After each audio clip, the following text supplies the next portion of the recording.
to walk through the presidency chart folder and the presidency chart assignment. Um, I think that these charts are incredibly helpful in preparing for the AP exam, not to mention just learning about American presidents, right? But specifically in preparing for the AP exam, because so much of the test material, multiple choice questions, as well as the essay and short answer questions, involve you trying to think about a certain time period, maybe events that took place in a certain president's tenure. And if you have something to reference, um, sort of if you're especially if you're like a visual learner, right, then these charts can be very helpful in organizing material. So they are on an ongoing assignment, an ongoing assignment, meaning that we'll start with Washington and then we're going to go through Nixon. We'll stop with Nixon. We won't push that any further, but we're virtually covering every president with a chart. So let me show you what they look like. First of all, they're an assignment. So you will be completing these on the computer, then you will be submitting them through Schoology. So if you have a Schoology assignment, that means that you will have a date automatically on the calendar. So a due date will pop up for you on the calendar, and then if you look at each unit folder, you'll also notice that there's a unit schedule, and the due dates for the presidency charts will be on those schedules as well. Let's just use Washington as an example. So if you open that, you'll see the due date up here once I've created a due date. It says, please edit and upload the completed chart. So in order to do that, you obviously need to open it. So you'll click on it to download it. It will bring up a chart. Now, each president will have a unique looking chart. So this one is obviously Washington's. It will always have his tenure in office there. And then it will be broken down in different ways. So for Washington, it's asking that you list the significant members of cabinet, discuss his economic plan. Over here, it's telling you, hey, the Whiskey Rebellion happened. Write something about it here, please. What were some foreign problems? And tell me about his farewell address. So we already know what the important things about Washington's presidency are going to be just by looking at this chart. So as we walk through PowerPoints or keynotes, as you do independent reading and research, and you come across something about the farewell address, jot it down.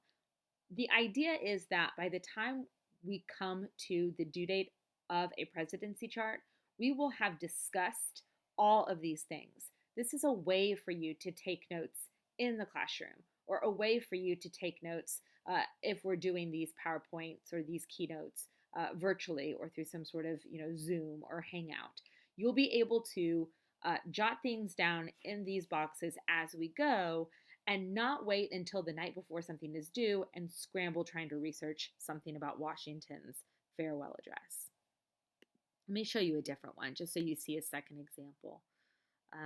Let's look at Abraham Lincoln. His is the longest one.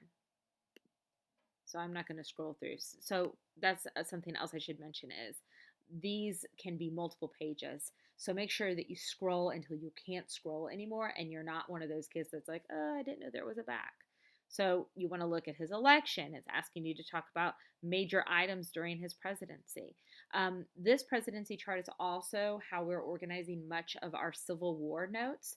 So some of these relate specifically to the Civil War. So advantages and disadvantages. What were some advantages of the United States during the war? What were some advantages of the Confederacy? I don't mean like the good parts about those things. I mean militarily, right? What were their advantages and disadvantages? What were some major battles? As it says here, who won? What effect did the battle have on the course of the war? Don't just write major summaries.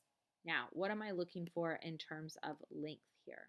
I am not looking for you to write incomplete sentences, and I am also not looking for one-word explanations. I want to know that you put forth an effort to fill out this chart. There are times when I have left you a lot of space that you will probably not need. feel like Rutherford B. Hayes, bless his heart, is a really good example of that. This is good information up here, right? Make sure you understand the election of 1876 and the Compromise of 1877. That's huge. And then major items during his presidency. Not a whole lot of super exciting things to discuss with Rutherford B. Hayes. And so you're going to jot down some summaries here. I don't need every last inch of space filled in here, especially because you're typing it. I do need you to fill in the major items of his presidency. Please know that I know what those are, and I will be able to tell if you have fallen grievously short, right? Is that a word? I hope it is, because I'm not redoing this video. The other thing I wanted to show you in the chart folder is this Miller Center resource.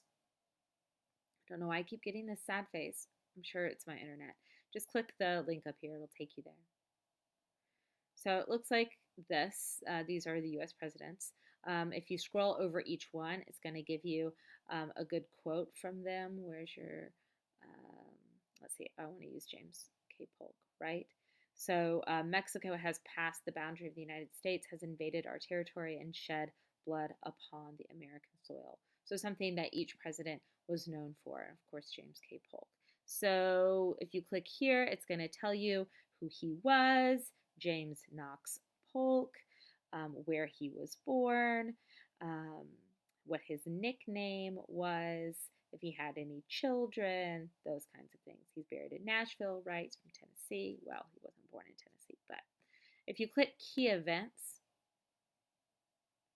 look at all of these really interesting things that happened while he was president. Now, for his presidency chart, there's really no need to write anything about the Irish potato famine. But as it relates to immigration, then that is something that is interesting.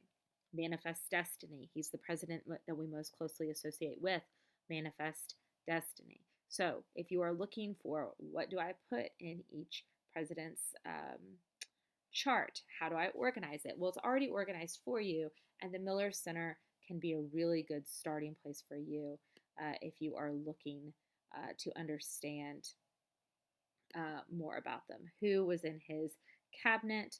All of that is here as well, right? Sarah Polk, First Lady. Okay, I think I have covered everything. Please don't sleep on the presidency charts. They're not worth a million points, but they are, sorry guys, they are plentiful in number, which means they add up since we work on a total points grading system. A couple pieces of advice. Do keep track of the due dates for these and make sure that you're filling things out on the chart as we work through the unit related to that president. That is the easiest and most helpful way to do that. If you're looking to get the most bang for your buck, please do that. The other piece of advice that I have is please don't sit down and say, this is an ongoing assignment, I'm going to go ahead and do them all, because I will go ahead and publish them pretty quickly for you because some people like to work ahead. So if I publish units 1 and 2 and all the presidents, well, that's a terrible example because we're not to presidents yet, but let's say I publish unit 5, right? And all the presidents that fall within that unit are in there. Please resist the temptation to complete all of the work at once, because I would imagine that you will find that you are short when I go to grade it, because there are some things that I make mention of that you don't include. So work through them at a good pace. You can work a little bit ahead of where we are, but don't get too far ahead because there may not be much benefit there. As always, email me if you have any questions.